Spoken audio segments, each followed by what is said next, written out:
Deploying battery electric transit buses is a lot different from deploying any other kind of bus, even hybrids. I'm Taylor Baldwin from the Center for Transportation and the Environment. Let's see how Lextran from Lexington, Kentucky deployed their buses.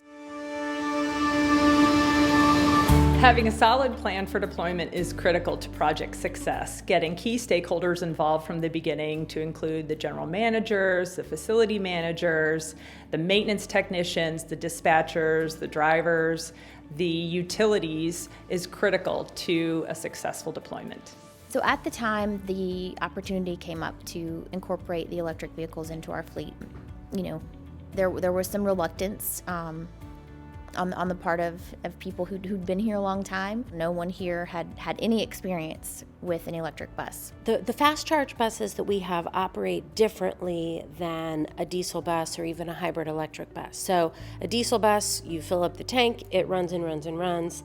The electric buses, the fast charge electric buses, need to be charged every so often. So you look at a route, how long it is, where it's operating, and then see how long that charge is going to take to keep the bus at a full charge or at a healthy charge so it doesn't run out of electricity. So it's sort of the equivalent of keeping your cell phone charged during the day rather than letting it go down all overnight. Well, I think one of the biggest things we had to do to prepare for the use of electric buses was build a schedule that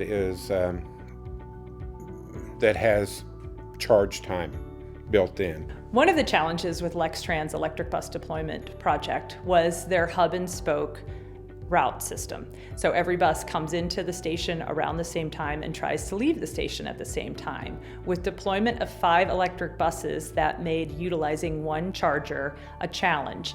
And CTE worked closely with Lextran from the beginning to determine what routes could utilize the electric bus, how they might share a charger and minimize impact to their route strategy.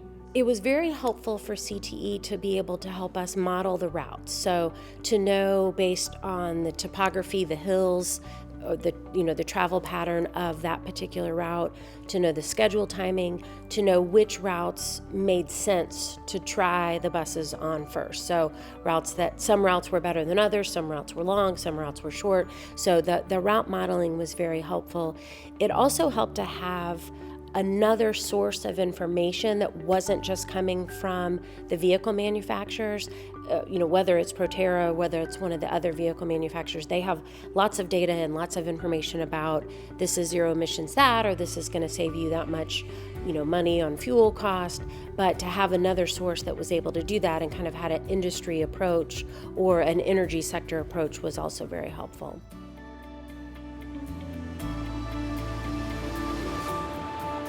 This video report is disseminated under the sponsorship of the United States Department of Transportation, Federal Transit Administration, and the interest of information exchange.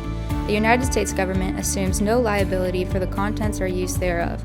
The United States government does not endorse products or manufacturers. Any trade or manufacturer's names appear herein solely because they are considered essential to the contents of the report.